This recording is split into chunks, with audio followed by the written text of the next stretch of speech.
So today we're going to spend a bit more time on some financial metrics you should pay attention to when you start your business analysis. Numbers are fun.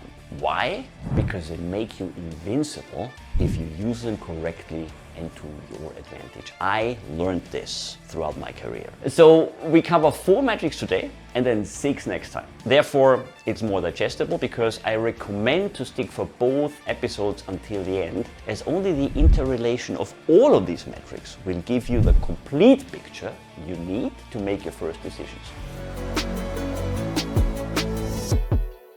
Welcome everyone. Welcome back to episode 9 of The Mammoth in the Room. Nicholas Bocconi, CEO of Mammoth Leadership Sciences. Last time we started a section about how do we actually assess the business we are asked to lead when we step into a new leadership role. Time-wise, this covers around the first 1 to 3 months of your new leadership endeavor, when you must ask yourself, how is this business, this department or the company or this project actually performing? It also covered the very important aspect of the interplay between your own leadership and followership behavior. Because chances are you won't know everything about the business from the get-go. In fact, as I shared in episode 7 from my own experience, you potentially might know very little about the business you have the great honor to lead. We covered last time the overview, that you need to understand the numbers and the team dynamics behind these numbers. And neither one of these factors alone will allow you to get a good grasp on what your short, mid, long-term priorities will need to be. For that, I encourage you to write yourself a story, a nice summary, what you see when you combine all of it, right? When you understand, interpret, and then share these stories with others in your network before you make any quick or maybe too quick decisions. I wrote these stories to myself many times in my career, and I can tell you it's worth it. So today we're going to spend a bit more time on some financial metrics you should pay attention to when you start your business analysis, and in one of the subsequent episodes we will go in the cultural assessment. Today is about numbers. And it depends a lot on the industry which numbers are specifically important, but what we discussed today are some of the general numbers and metrics you need to pay attention to quite independently of the industry you're in. 2 changes though. A bit of a break of a rhythm, not originally planned but out of necessity. So in fact, I wanted to originally spend 1 episode on numbers, but then I decided to do this in 2, simply to be able to spend a little bit more on each metric, while covering a little bit more details, and then also not to overwhelm the audience and not overwhelm me. So we cover 4 metrics today and then 6 next time. Therefore, it's more digestible because I recommend to stick for both episodes until the end, as only the interrelation of all of these metrics will give you the complete picture you need to make your first decisions. And then I thought I'd make this a bit more interactive, and I have created a cartoon for each metric, and I will reel them one by one on the go. So we'll see how that goes. The most important thing though is this: numbers are fun. Why? Because they make you invincible if you use them correctly and to your advantage. I learned this throughout my career. I even wrote this down here. And I will speak to that throughout the show and specifically at the end of the 2nd episode.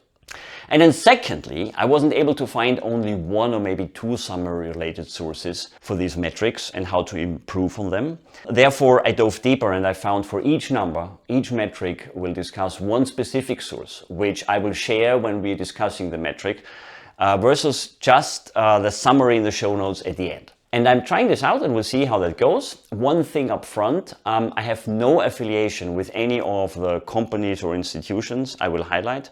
I just simply found their articles, research, white papers, publications, whatever, interesting, and therefore I recommend them in case you want to read up more. And maybe one last comment on that. I cannot guarantee that you have automatic access to all the literature we provide. I believe most of them are free, but it also might depend on subscription or memberships to what extent you have full access. And then also, don't forget to subscribe to the YouTube channel and give me some reviews, either on YouTube or wherever you get your audio podcast from.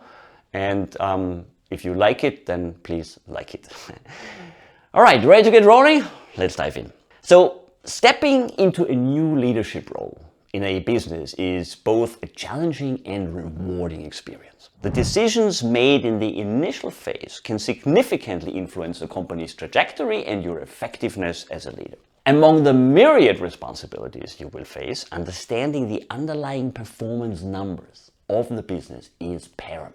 They offer insights into the health of the business. They reveal trends and highlight areas that need attention. Some of the many reasons why understanding these numbers and metrics is critical include, just in general, you make informed decisions that are much more likely to lead to successful outcomes. It will also help you to set realistic goals and develop strategies to achieve them, right? There is nothing more bothersome than goals set at the beginning of the year when you already know you have no chance to achieve them. It will also allow you to measure progress against these goals and adjust strategies as needed.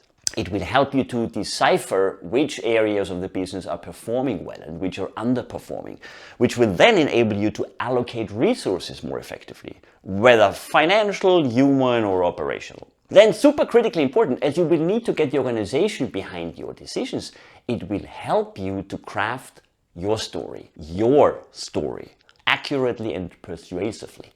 Get your immediate team members on board, and then you can shop the story around in front of different stakeholders for input and alignment before you actually make your decisions. And this could, depending on the role, include board members, investors, analysts. And then it will also help you with risk management, as it will allow you to identify potential risks before they become actually critical issues. In essence and in summary, it allows you to not fly blind. It's like decoding the DNA of the business. All right, so let's dive into some of these key performance indicators and metrics to focus on. And while every business will have its unique set of KPIs depending on industry, size, and goals, here are some, I would say, key metrics, several key metrics which are universally important. Here comes my whiteboard for the first time. Let's start with revenue growth, the lifeline of the business. And I will reveal that here. Revenue growth is often seen as a straightforward indicator of a company's success. It shows whether the business is expanding, its market share is expanding, the sales are increasing over time. However, the nuances of revenue growth tell a much deeper story. So consider for a moment a scenario where you have just taken the helm of a mid-sized retail chain. On your first day, you review the revenue growth reports and notice that the company has experienced a steady 3% annual growth. This seems promising, but as you dig deeper, you realize that this growth rate is significantly below the industry average of 5-6%. Now, further investigation reveals that competitors have been capitalizing on e-commerce trends while your company's online presence remains underdeveloped. This insight drives you to prioritize digital transformation efforts, which ultimately can lead to revitalized growth and competitiveness. There was one very big retail chain in the US who had this big issue. I don't want to call it out here, but that was one of the big reasons why it actually went bust. Why it's important? Revenue growth is a fundamental measure of business expansion. It helps you assess the effectiveness of your sales strategies, of your market position, and the overall business health. Consistent revenue growth suggests a thriving business, while stagnant or declining revenue can be a red flag, indicating potential issues that need to be addressed promptly. And I'm also highlighting this in the introduction of the On Strategy section of my book. I call it out pretty bluntly. If you don't grow as a business, you die. Now, here comes the first supporting source. So if you want to read up more on the importance of revenue growth, I found a very interesting article. It's called Take Command of Your Growth. It's published by Harvard Business Review. And this piece delves into the strategic decisions that influence growth and how leaders can harness these drivers effectively. Obviously, closely related to revenue growth is market share performance, the competitive edge. And here I reveal the next cartoon. You see market share, the peaks. Hopefully these market shares are going up over time. Market share performance is a critical indicator of how well a company is doing relative to its competitors. It reflects the percentage of an industry or market's total sales that is earned by a particular company over a specified time period. While increasing market share is often seen as a sign of strength, maintaining or losing share can tell an even more nuanced story. It's always important to look at share in a rolling way. Comparing 1 month versus another does not always tell the right story. I always look at market share year over year, quarter over quarter, and month over month, and beside each other, because then you can see a trend emerging if you're losing, winning, or staying stagnant. So if you're just losing out in 1 month, but overall the trend quarterly goes up, don't be too concerned, okay? On the other hand, if the last 2 months are going up, but overall you're just going down like this over the year, don't get too comfortable. Now, imagine you've recently taken charge of a manufacturing company that has been a dominant player in its industry for decades. And as you review the market share reports, you notice that while the company still holds the largest share, it has been gradually declining over the past few years. And you do a closer analysis, and that reveals that a new competitor has been gaining traction by offering more innovative, sustainable products, appealing to a growing segment of environmentally conscious consumers. And recognizing this trend, you spearhead an initiative to develop a new line of eco-friendly products. And this strategic shift not only stabilizes your market share, but also positions the company as a forward-thinking leader in the industry, right? So you might be able to turn that trend around. Why it's important? Well, market share performance is a powerful metric for understanding a company's competitive position within its industry. It provides insights into customer preferences, the effectiveness of marketing strategies, and the company's ability to innovate and adapt to changing market conditions. A growing market share indicates strong competitive performance, while a declining share can signal the need for strategic adjustments to avoid losing ground to competitors. Now, also here, an interesting source for a deeper dive into market share analysis. I found a very nice article by McKinsey. It's called the 10 Rules for Growth. Obviously, it's related between revenue growth and market share. This piece is very interesting because it shows some ground rules, how you can actually grow better and then, of course, get a better market share over time. Then let's continue with profit margins, gauging operational efficiency. I have a cartoon here as well. Decided for scale, resources you put in, and the margin you get out. Profit margins provide insight into how efficiently a company is operating and how well it is converting revenue into profit. There are 3 main types of profit margins that new leaders should pay attention to: gross profit margin, operating profit margins, and net profit margins. Imagine you've taken over a rapidly growing tech startup. The company's revenue figures are impressive, but you notice that profitability isn't increasing at the same pace. By analyzing the profit margins, you discover that while the gross profit margin is healthy, the operating profit margin is shrinking due to rising operational costs. This insight prompts you to streamline processes, negotiate better supplier contracts, and implement cost-saving measures, which help improve the company's profitability without stiffening growth. Why is this important? Well, profit margins are critical for understanding the sustainability of the model, of the business model. High margins indicate that the company is efficiently managing its costs and generating significant profit from its sales. On the other hand, declining margins can signal operational inefficiencies or pricing issues that need to be addressed. An excellent resource for understanding the significance of profit margins is the role of profit margins in business from Investopedia.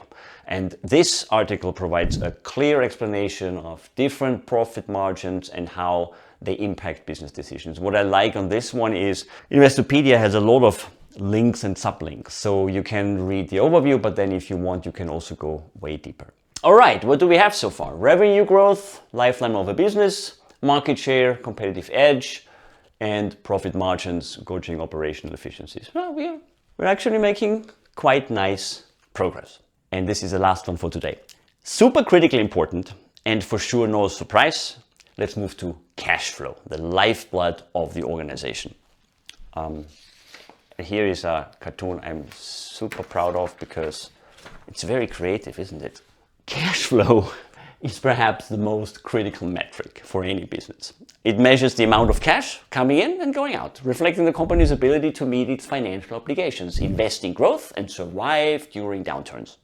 Picture yourself as a new CEO of a well-established manufacturing firm. Despite consistent profitability, you notice that the company is struggling to pay its suppliers on time.